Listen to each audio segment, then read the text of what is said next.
Hello friends, welcome back to Student Blog in this series of Azure Cloud trainings. In this session, we'll be looking at Azure Compute and Network Services.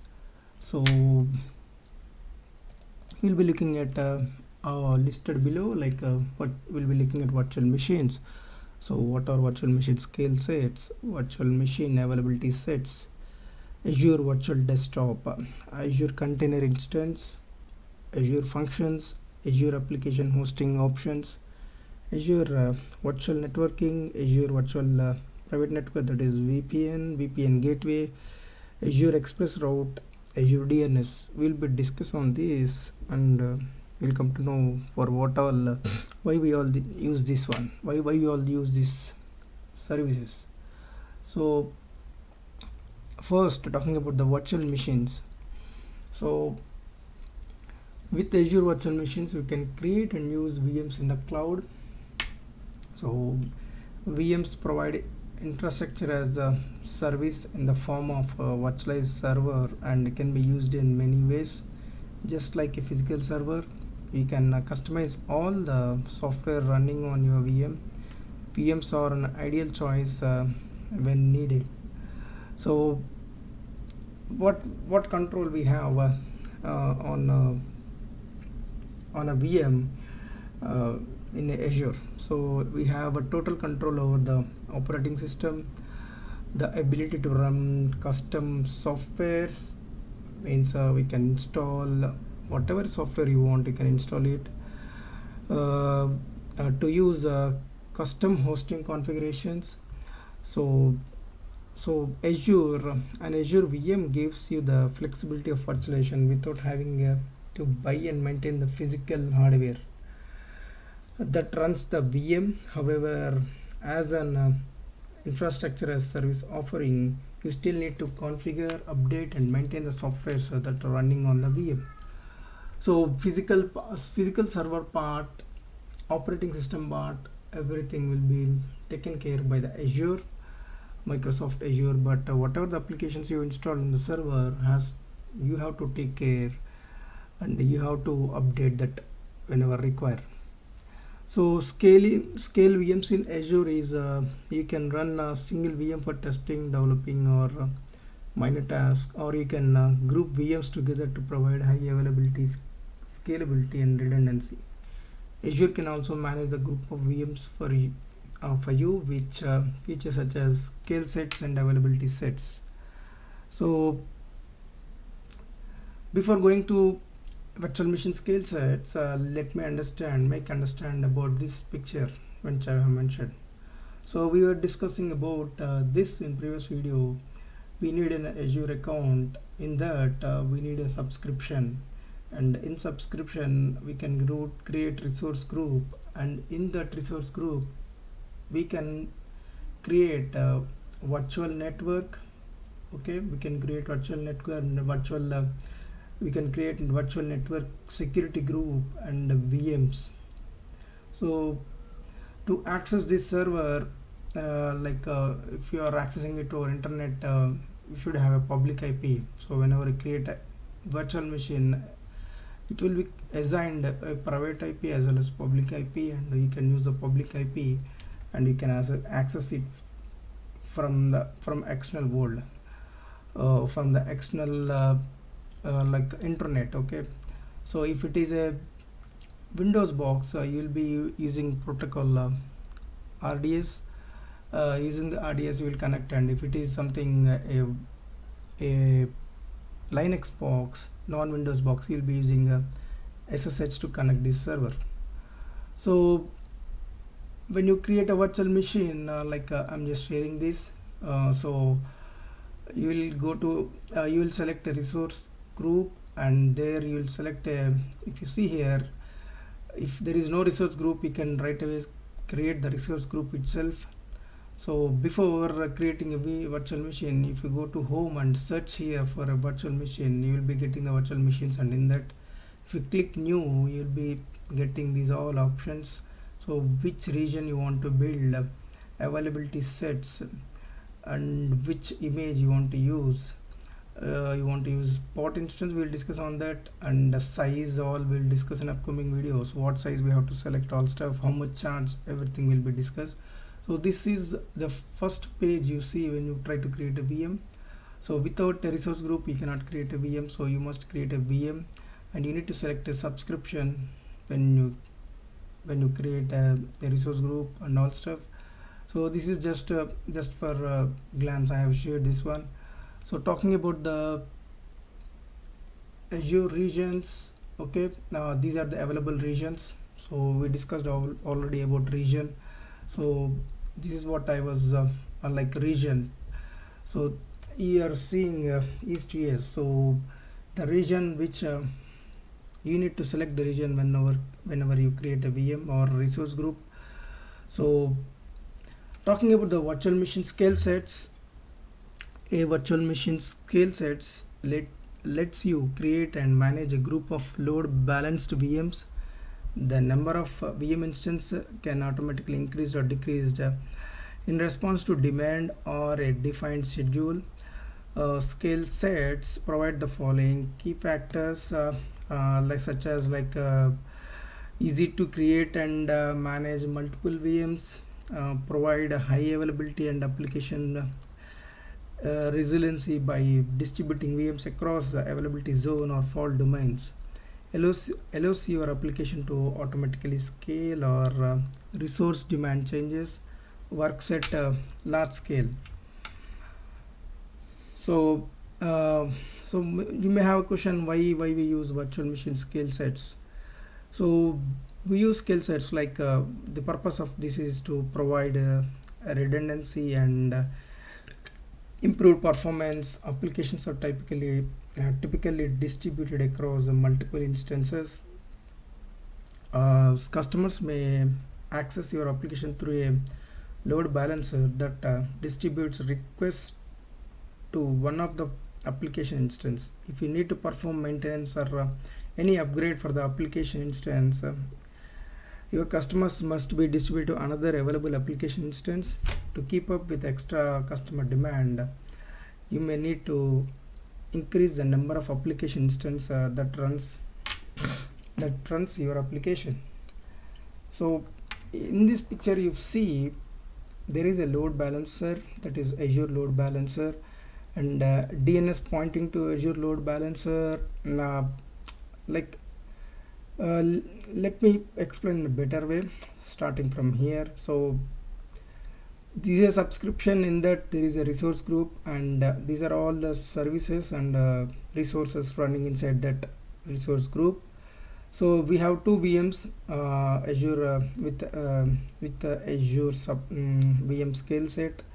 So they have their they are connected with Azure database, and here where a replication is in place for this for redundancy, and load balancer Azure. When you configure Azure load balancer will have an IP, front end IP, it will have an IP. So when you configure the load balancer, you will add this server IPs to this load balancer, so that whenever a user hits this load balancer, it will take care of sending the traffic to the machines. So based on round robin or whatever the rule you set, it will send the traffic to two machines. If this goes down, this will take care of the application, and if the load is high, then it will virtual machine scale set will add another VM to this one. So DNS pointing Azure load balancer will have an IP. So if you are using any external DNS provider, you will configure that IP with an URL like your website or whatever. Then www.vstudentblog.com is the website you want to use in front end.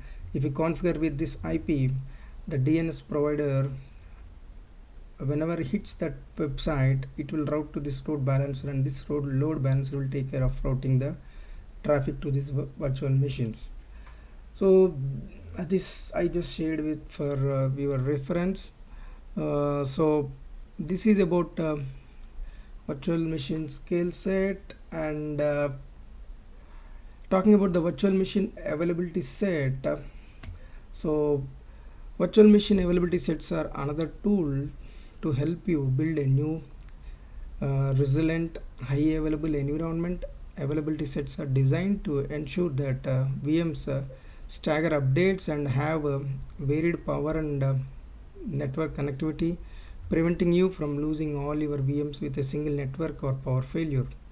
So with the option of virtual availability sets, Microsoft will mitigate the risk of hardware failures, network outage, power outage, etc. So sometimes power outages or even any natural disasters. So each VM that we create with availability set is assigned with 3 fault domain and 20 update domains. So we'll discuss about what is fault domain and update domain. So best of all, there is no additional cost for configuring an availability set. So as I said before, availability set doesn't have any cost. You only pay for the VMs and the data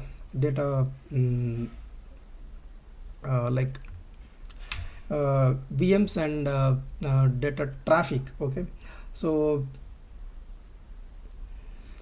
next is availability set do this grouping VM in two ways. One is the fault domain and update domain.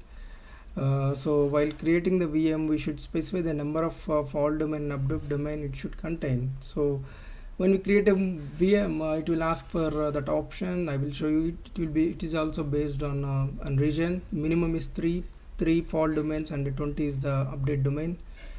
We can specify up to 3 fault domains and 20 update domains. So fault domain. So what talking about the fault domain? What is this fault domain? Okay, so basically it is a logical aggregation of hardware that can avoid a single point of failure in an availability zone. Fault domain defines the group of virtual machines that share a common power source and network switch. So by default, the virtual machine configured within your availability set are separated across up to 3 fault domains. While placing your virtual machine into an availability set does not protect your application from operating system or application specific failures. So fault domain can protect only from hardware failures. If OS having problem or application is having some problem, then it won't help. That's what it is only potentially limited to physical hardware failure, network or power outages. So if you see here, we have 2 racks, physical racks, and can see here this same like when you set the fault domain, what happens is the copy will be residing on this another, and this goes down, this rack goes down, this will be available. That's what it is. So talking about the update domains include a group of virtual machines and underlying hardware that can be rebooted at any specific times. Update domain is a collection of servers that may be updated and rebooted simultaneously. So any application, for example, Microsoft is updating is applying some patches to the operating system. In this case, update domain will come into picture. Update domain is collection of servers that may be updated and rebooted simultaneously. So at a time you can reboot. So you can look at this whenever update is required. First update domain 0 will get patched, then update domain 1 will be get patched. So once this is up, this will be updated and rebooted, then the third update domain will be patched and rebooted. So you have a fault tolerance of the two fault domains here. One goes down, one gets updated and rebooted, still these two are available. They won't be rebooted at a time. That's what it is.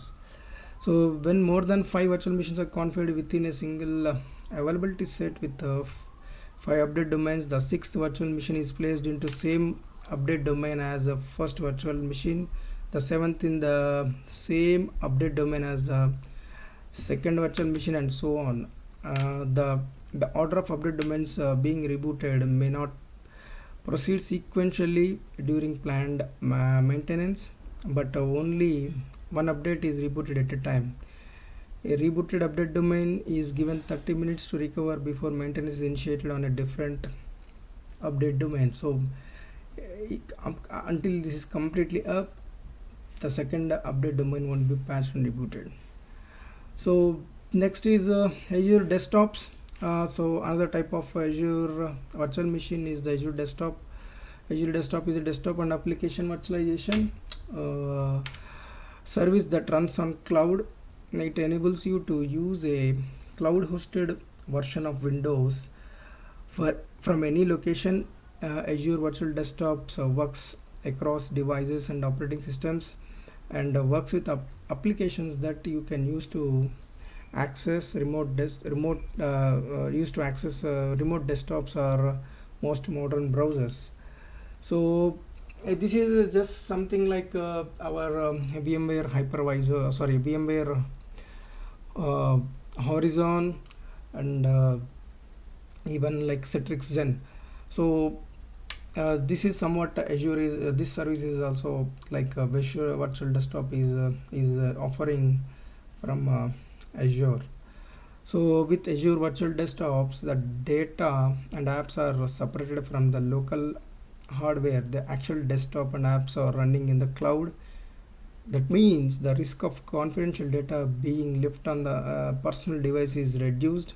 Additionally, user can act like user sessions are isolated in both single and multiple session environment.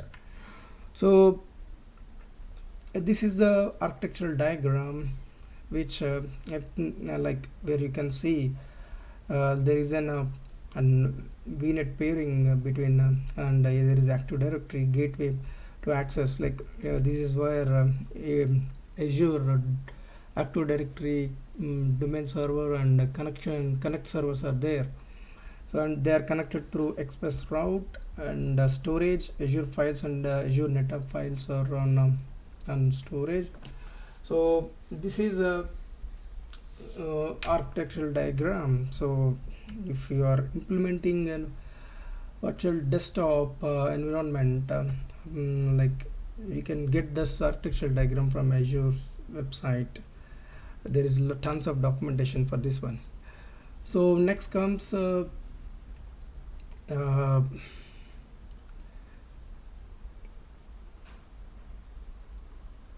Azure container instances.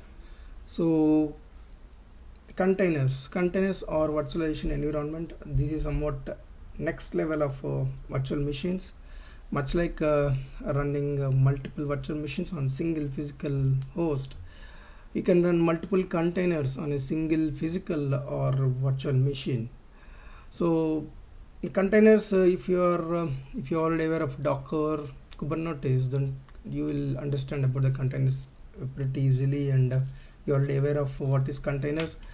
So unlike virtual machines, you don't manage the operating system for the container. Virtual machines appear to be an instance of an operating system that can connect to and manage. Containers are lightweight and designed to be created, scale out and stopped dynamically. It's possible to create and deploy virtual machines as application demand increases, but containers are lightweight, a more agile method. Containers are designed to allow you to respond to changes on demand. With containers, you can quickly start it if it's crash or hardware interrupts. One of the most popular container engine is Docker containers, which is now also supported by Azure. So containers instances offer the like Azure container instance, excuse me. So sorry, my I have an alarm, so it is ringing. So Azure container instance offer the faster and simplest way to run a container in Azure without having to manage any virtual machine or adopt any additional services. Azure container instances are a platform as service. So we are discussing about PaaS. So Azure containers comes in PaaS offerings. Azure Container Instance allows you to load your containers and then the service will run on the containers for you. So this is also architectural diagram of Azure Container Instances, how it work, all stuff. So Azure Kubernetes service cluster service is running here, which is managing the Azure Container Instances. So we will definitely work on these Azure containers in our upcoming videos. So but yeah, it will take some time, but it's in pipeline. So that is the reason I'm trying to explain each thing, so that when we work on these services, it will be easy to understand. So next is Azure Functions. Azure Function is an event-driven serverless compute option that doesn't require maintaining virtual machine or containers. If you build an app using VMs or containers, so these resources must be running for your app to function.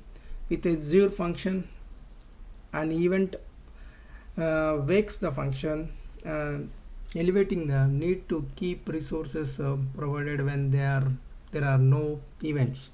So what are the benefits of Azure Function, we may ask? So benefits are like using Azure Functions is ideal when you are only concerned about the code running your service and not about the underlying platform or infrastructure. Functions are commonly used when you need to perform work in response to an event, often via REST request, REST, or a timer or message from other Azure service, and when that work can be completed quickly within seconds or less. Uh, Functions scale automatically based on demand, so they may be a good choice when demand is variable. Functions runs your code when it's triggered and automatically deallocates resource when the function is finished. In this model, you are only charged for the CPU time used while your function runs. So functions can be either stateless or stateful. When they are stateless, by default it's stateless, just FYI. So they behave as if they are restarted every time they respond to an event. When they are stateful, so-called durable functions, a content is passed through the function to track prior activity. So functions are a key component of serverless computing. They are also a general compute platform for running any type of code. If the needs of the developers app change, you can deploy the project in an environment that isn't serverless. This flexibility allows you to manage scaling, run on virtual networks, and even completely isolate the function. So yeah, this is also one type of an Azure Functions structure, where how it works. So yeah, this is also, we'll work on it. So challenges while building an application is we need to choose the framework, how to deploy the framework on the servers, then manage and maintain the servers over time. Not exactly easy, but quick and efficient. With Azure Functions, you can build up your app using simple serverless function and scale as and when required to meet demands, not worrying about the infrastructure and providing new servers. So Azure Functions help you create applications that accept HTTP request from a website processes. So product order via queue message, react to data flow from device from IoT hub, or just run simple scheduled tasks. So Azure Functions are like is also used to run the some scheduled tasks. So since Azure Functions scales automatically, you only need to write your function logic, and the Azure Functions handles the rest. So the Azure Functions, you write less code, more less infrastructure. We can often build systems to reach to a series of critical events, whether you build a web API, or responding to database changes, processing IoT data streams, or even managing message queues. Every application needs a way to run some code as these events occurs. So yeah, most of the time we'll be using Azure functions in our DevOps CDCI pipelines. So you may see here this is what so we use Azure monitoring for this to see what's going on. So yeah, we'll work on functions, Azure functions in upcoming videos also. So this is how Azure function works. uh, if you see now, like we were discussing, and you may have I was explaining that, but how Azure function apps works, that's I will give some little bit overview. So to meet this, Azure functions provides compute on demand in two significant ways. First is Azure functions allow you to implement your system's logic into readily available blocks of code. These code blocks are called functions, and different functions can run anytime you need to respond to critical events. Second, as a request increases, Azure function meets the demand with as many resources and function instances as necessary, but only while needed. As request falls, an extra resource and applications drop down off automatically. So trigger. So trigger is the action that will invoke a code. When you see here, trigger inputs and outputs. So input is the trigger may take input from other resource. So and output is what is the desired output. So this is the code. It will take the input from for example Cosmos DB. It will take the input, and code will run, and it will give the output. So scenario, we can add a trigger, a code that whenever there is a new file added into the Bob storage, the trigger can be mapped to a code to process that file and put it back to the Bob storage. So we can have multiple input for a single trigger, grab additional data from Cosmos DB or maybe from storage queue to process the file, and now the output can be stored in another Bob storage, and put some events for other applications to understand the process of the file is completed on the event hub, and this can be archived through integration. So yeah, I was explaining, input will be taken and code is executed, and output will be stored in the Bob storage. So this is how. So theoretically explaining, little bit confusing, but when you work you will understand. So next is Azure application hosting options. So Azure app service enable you to build and host web apps, background jobs, mobile backends, and RESTful APIs in the programming language of your choice without managing infrastructure. If offers automatic scaling and high availability. App service supports Windows and Linux. It enables automated deployments from GitHub, Azure, DevOps, or any GitHub repository to support a continuous deployment model. So Azure App Service is a robust hosting option that you can use to host your applications in Azure. Azure App Service lets you focus on building and managing your app, and Azure focuses on keeping the environment up and running. Azure App Service is a HTTP based service for hosting web applications, REST APIs, and mobile backends. It supports multiple programming languages such as .NET, Java Core, Java, Ruby, Node.js, PHP, and Python. It also supports both Windows and Linux environments. So types of app services or like a web app service, API service, web jobs, mobile apps. So next we will be discussing about virtual networking. This is a core component. So Azure virtual networks and virtual subnets enable Azure resources such as VMs, web apps, and databases to communicate with each other. with users on the internet and with your on-prem client computer, you can think of Azure network as an extension of your on-prem network with resources that link other resources. Azure networks provide the key networking capabilities like isolation and segmentation, internet communications, communication between Azure resources, communication between with on-prem resources, route network traffic, filter network traffic, and connect virtual networks. So this is this picture like a little bit overview how a virtual network connects. So if you see here, using the express route, private VPN, private peering, or S2S VPN, we can connect our Azure network with on-prem network.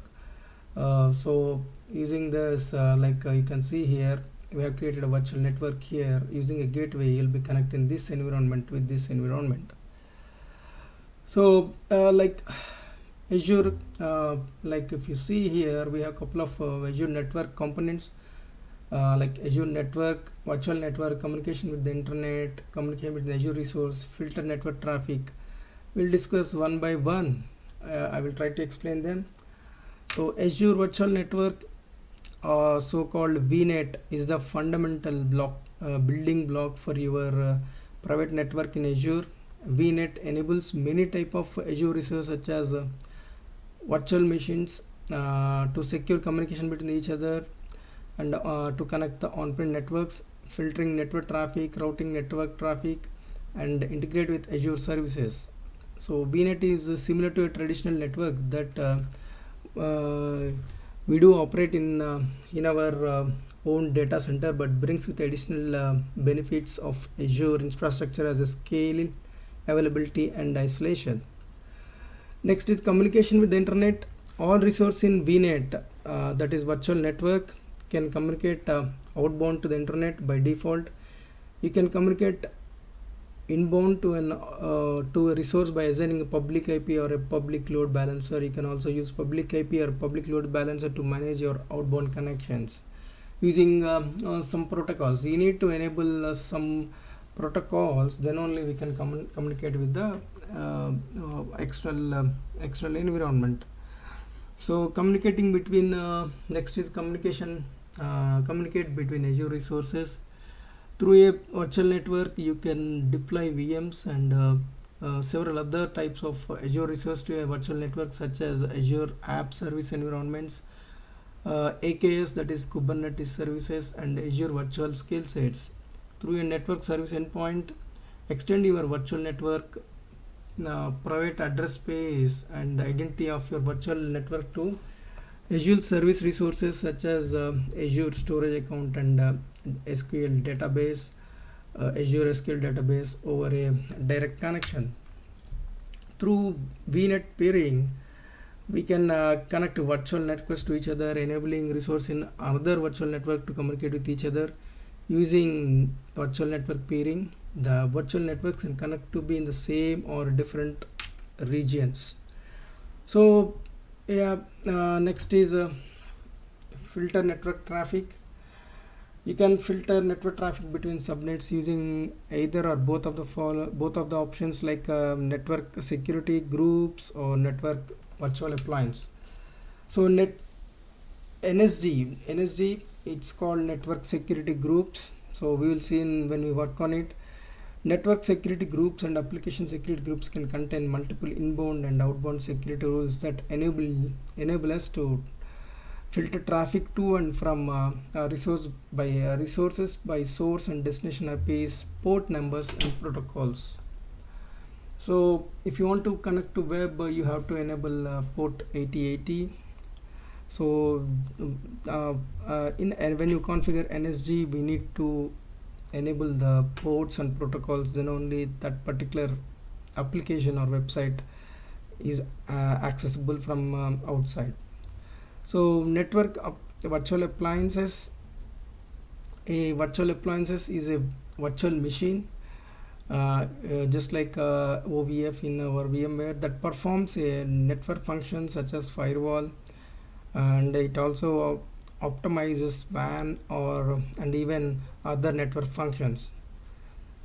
To view a virtual network appliance, we need to deploy it using Azure Market. So next is route network traffic.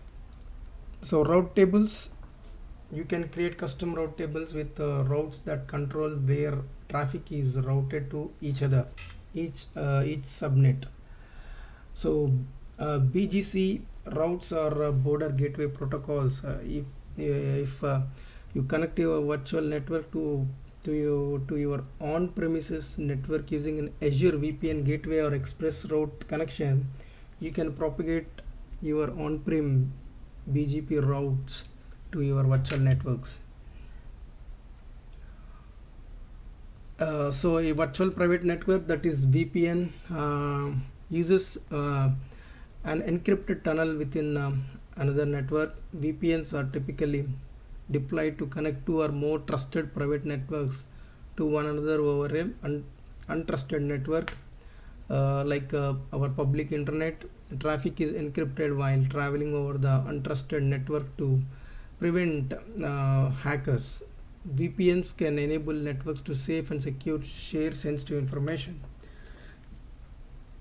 So next is VPN gateways. A VPN gateway is a type of virtual network gateway. Azure VPN gateway instance are deployed in dedicated subnet of the virtual network and enables the connectivities like connect on-premises data center to virtual networks through a site-to-site connection or point-to-site connection and even network-to-network connection. All data transfer is encrypted inside a private tunnel as it's crossing the internet. You can deploy only one VPN gateway in each virtual network. However, we can use one gateway to connect multiple locations, which includes other virtual networks or on-premises data centers. So yeah, those who worked on networking, they know very well about these things. There are two types of what do you call VPN gateways. Policy based VPN gateway and route based gateway. So it's a little bit tough to explain, so we'll see all these in our upcoming videos when we practically work on this. So as I said that there are two types of three types of gateways, like point to site virtual network, that is VPN, site to site VPN, and Azure Express Route VPN. So point to site virtual private network is like it is established between a virtual network and a single computer in your network. Each computer that works to establish connectivity with a virtual network must configure its connection. This connection type is great if you just getting started with Azure, or for developers because it requires little more chances to your existing network. The communication between your compute and virtual network is sent through an encrypted tunnel over the internet. So most of the time nowadays during the pandemic situation, most of the people they work from home. So right, in this scenario, if they want to connect to their office network, so obviously they use the VPN, virtual private network. So they will be, it's like as I said, from single computer to your office network, we will be using a VPN. So after some authentication process, like whatever your company is using, so once you authenticated, you will be able to connect your network and you will work, which happens through encrypted tunnel. So that is like a point to site VPN. That is an example. Site to site VPN is like you have two offices, like one in Dallas and one is in Texas. So they will create a site to site VPN. So it's like establishing from even for Azure to on-prem, you'll be using a VPN device, and you'll be configuring the VPN gateway to connect between the two networks. So that is site-to-site VPN and Azure Express route. It is established between your network and Azure through an express route partner. This connection is private. Traffic does not go through the internet. It will be having it will bypass the it won't have the internet traffic. So I just we are discussing about this. So express route features and benefits. So Azure Express routes lets you extend your on-prem networks to the Microsoft cloud over a private connection with the help of a connectivity provider. This connection is called an express route circuit. With express route, you can establish connection to your Microsoft cloud service such as Microsoft Azure and Office 365. This allows you to connect offices, data centers, or other facilities to Microsoft cloud. Each location would have its own express route circuit. So this is a prime example or prime where like using the partner edge, we are having an express route circuit which is connected to the Azure from customer network. So it do have a redundancy like primary connection, secondary connection. So this is about like Azure Express route. And last is Azure DNS. Azure DNS is a hosting service for DNS domains that provides name resolution by using Microsoft Azure infrastructure. By hosting your domains in Azure, you can manage your DNS records using the same credentials, APIs, tools, and billing as other resource services, as Azure services. So what are the benefits? Reliability and performance. DNS domain in Azure DNS are hosted on Azure global network of DNS name servers, providing resiliency and high availability. Azure DNS uses anycast networking, so each DNS query is answered by closest available DNS server to provide fast performance and high availability for your domain. Security.